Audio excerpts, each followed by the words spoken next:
નમસ્કાર દર્શક મિત્રો, સ્વાગત છે તમારું આ YouTube ચેનલમાં. જો તમે ચેનલ પર નવા હોય તો ચેનલને સબસ્ક્રાઇબ કરવા વિનંતી. ધન્યવાદ. ચાલો આજે એક બહુ જ મહત્વના વિષય પર વાત કરીએ. ગુજરાતમાં જે નાના ભૂલકાઓ છે એમના શિક્ષણમાં એક મોટો કહી શકાય કે ક્રાંતિકારી બદલાવ આવી રહ્યો છે. આપણે સમજીશું આધારશિલા વિશે, એક એવી નવી પહેલ જે આપણા બાળકોના ભવિષ્યનો પાયો જ બદલી નાખવાની છે. તો મનમાં પહેલો સવાલ એ જ આવે કે ગુજરાતના સૌથી નાના વિદ્યાર્થીઓ માટે આખરે શું બદલાઈ રહ્યું છે. ચાલો આ મોટા ફેરફારને એકદમ સરળ રીતે સ્ટેપ બાય સ્ટેપ સમજીએ. શરૂઆત કરીએ આ ઐતિહાસિક નિર્ણયથી. અને જુઓ, આને માત્ર એક સરકારી જાહેરાત ન ગણવી જોઈએ. આ શિક્ષણના ભવિષ્યને ધ્યાનમાં રાખીને લેવાયેલું એક બહુ જ મોટું અને દૂરંદેશીભર્યું પગલું છે. તો થયું છે એવું કે ગુજરાત સરકારે રાજ્યની દરેક આંગણવાડીમાં ભણતા 3 થી 6 વર્ષના લાખો બાળકોના ભવિષ્યને સ્પર્શતો એક મોટો નિર્ણય લીધો છે. આપણે એ બાળકોની વાત કરી રહ્યા છીએ જેઓ પોતાના શૈક્ષણિક જીવનનું હજી પહેલું જ પગથિયું માંડી રહ્યા છે. હવે આ નવા માળખાને એક નામ આપવામાં આવ્યું છે, આધારશિલા. પણ આ આધારશિલા એટલે શું? આ નામ પાછળનો આખો વિચાર શું છે? ચાલો એને પણ સમજીએ. એકદમ સરળ શબ્દોમાં કહું તો આધારશિલા એ ગુજરાતના નાનામાં નાના બાળકોની શીખવાની અને વિકાસની જરૂરિયાતોને બરાબર સમજીને ખાસ એમના માટે જ તૈયાર કરાયેલો એક નવો પૂર્વ પ્રાથમિક અભ્યાસક્રમ છે. સમજી લો કે આ પાયો છે જેના પર એમના ભવિષ્યના શિક્ષણની એક મજબૂત ઇમારત બનશે. તો પછી સવાલ એ થાય કે અચાનક આટલા મોટા ફેરફારની જરૂર જ કેમ પડી? ચાલો એ પણ જાણીએ કે આ નિર્ણય પાછળનું મુખ્ય કારણ શું છે.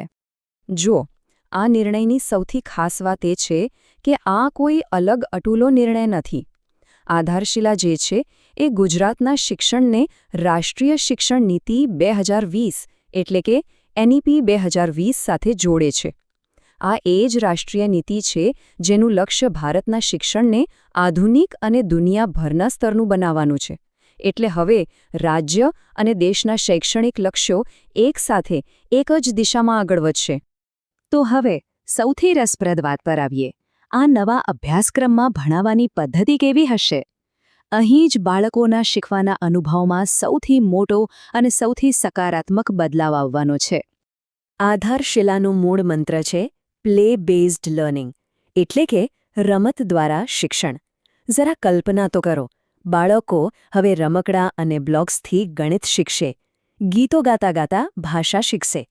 એમને પુસ્તકોના ભાર નીચે દબાવવાની જગ્યાએ જાતજાતની રમતો અને પ્રવૃત્તિઓથી શીખવવામાં આવશે. આનાથી થશે શું? ભાષા, ગણિત, વિજ્ઞાન અને એમની કલ્પના શક્તિ એટલે કે સૃજનાત્મકતા, આ બધાનો સંતુલિત વિકાસ થશે. ભણતર હવે બોજ નહીં પણ એક મજાની રમત બની જશે. ચાલો હવે આપણે અંતિમ ભાગમાં જોઈએ કે આટલો મોટો પ્લાન જમીન પર કેવી રીતે ઉતરશે, એટલે કે એને લાગુ કેવી રીતે કરાશે અને ગુજરાતના બાળકો માટે આનું ભવિષ્ય કેવું દેખાય છે. આ આખી સફરને જરા ટાઈમલાઈન પર જોઈએ. આની શરૂઆત થઈ હતી 2020માં, જ્યારે દેશભરમાં નવી રાષ્ટ્રીય શિક્ષણ નીતિ આવી. આજે ગુજરાતે આધારશિલા માળખાની જાહેરાત કરીને એ દિશામાં એક મોટું કદમ ભર્યું છે. અને આવનારા શૈક્ષણિક વર્ષથી એટલે કે જૂન 2026-27થી આ નવો અભ્યાસક્રમ રાજ્યની દરેક આંગણવાડીમાં લાગુ થઈ જશે. તો આ બધી જ મહેનતનું સાર શું છે? આનું અંતિમ ધ્યેય બહુ જ સ્પષ્ટ અને સુંદર છે. દરેક બાળક માટે શિક્ષણને વધુ સરળ, વધુ મનોરંજક અને ખરેખર પ્રભાવશાળી બનાવવું.